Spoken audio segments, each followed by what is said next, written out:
ये कहानी है वर्ष 1921 की, जब मैसूर के प्रतिष्ठित महाराजा कॉलेज के मुख्य सभागार के बाहर एक रथ को फूलों से सजाया जा रहा था। छात्र ये सब कर तो रहे थे, लेकिन वो इससे खुश बिल्कुल नहीं थे, क्योंकि उनका प्रिय टीचर उनको छोड़कर कलकत्ता यूनिवर्सिटी जा रहा था। जब वह टीचर बाहर आता है तो फूलों से सजी बग्घी को देखकर पहले तो वो मुस्कुराता है और बाद में वो चौंक जाता है, क्योंकि बग्घी में घोड़े ही नहीं थे। छात्र आगे बढ़े और घोड़ों की जगह पर खुद खड़े हो गए और रथ को खींचते हुए मैसूर रेलवे स्टेशन तक ले गए। आखिर कौन था ये युवा अध्यापक? हेलो बच्चों, मैं आपका गुरु राजकुमार शर्मा। आज इस खास वीडियो में बात करेंगे स्वतंत्र भारत के प्रथम उपराष्ट्रपति तथा सुप्रसिद्ध शिक्षक डॉक्टर सर्वपल्ली राधाकृष्णन के बारे में, जिनका जन्मदिन आज 5 सितंबर को हम लोग बड़ी धूमधाम से शिक्षक दिवस के रूप में मनाते हैं। इस शुभ अवसर पर हम अपने सभी शिक्षक साथियों को, अपने छात्र छात्राओं को बहुत बहुत शुभकामनाएं प्रेषित करते हैं।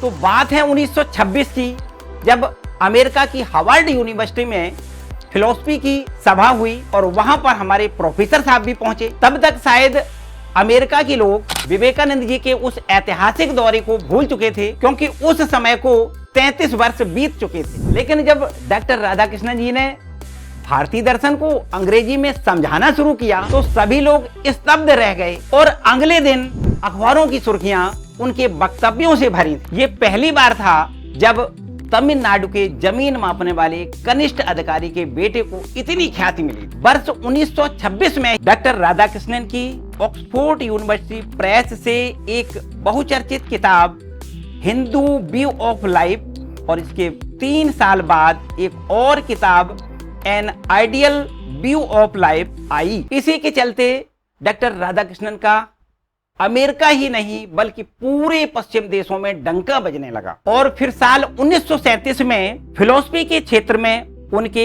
काम के लिए साहित्य की कैटेगरी में प्रोफेसर साहब को नोबेल पुरस्कार के लिए नॉमिनेट किया गया। डॉक्टर राधाकृष्णन जी का एक और दिलचस्प वाकया है कि वह सदैव विज्ञान की पढ़ाई करना चाहते थे और वो उसमें खूब मगन थे। तभी वो अपने एक रिश्तेदार से मिले जो मद्रास क्रिश्चियन कॉलेज में फिलॉसफी की पढ़ाई कर रहे थे। उनकी एक किताब उनके घर छूट गई। प्रोफेसर साहब ने उस किताब को टाइम पास करने के लिए उठा लिया और जब किताब खत्म हुई तो शुरू हुआ एक अटूट संकल्प कि हमें विज्ञान नहीं बल्कि दर्शन शास्त्र पढ़ना है। अगले 5 साल तक छात्र राधाकृष्णन ने भारतीय ही नहीं बल्कि पश्चिमी दर्शन की खूब किताबें पढ़ी और ज्ञान अर्जित किया। इसी दृढ़ता के चलते महज 20 वर्ष के डॉक्टर राधाकृष्णन को मद्रास यूनिवर्सिटी के फिलॉसफी विभाग में नौकरी मिल गई और फिर अगले 30 वर्षों तक देश विदेश के कई संस्थानों में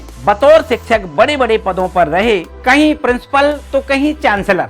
और 1939 में उनकी शैक्षणिक यात्रा पर एक बहुत बड़ा मोड़ आया, जब मदन मोहन मालवीय के कहने पर वो ऑक्सफोर्ड की नौकरी छोड़कर बीएचयू के चांसलर बनने बनारस आए। बीएचयू के चांसलर बनने के बाद डॉक्टर राधाकृष्णन की दोस्ती पंडित नेहरू जी से हो गई और फिर इसके बाद वे स्वतंत्रता आंदोलन से जुड़ गए और फिर देश के स्वतंत्र होने के बाद डॉक्टर राधाकृष्णन जी देश के पहले उपराष्ट्रपति बने। तो बच्चों, ये थी कहानी हमारे परम पूज्य शिक्षक डॉक्टर एस राधाकृष्णन जी की। आशा करता हूं कि इनसे आपको बहुत कुछ सीखने को मिला होगा। इनके जन्मदिन के शुभ अवसर पर आप सभी को शिक्षक दिवस की बहुत बहुत हार्दिक शुभकामनाएं। बच्चों, ये वीडियो आपको अच्छा लगा हो तो लाइक करके जरूर बताइएगा और इसी टाइप की अगर और वीडियो चाहिए तो कमेंट सेक्शन में कमेंट करके जरूर बताइए। धन्यवाद।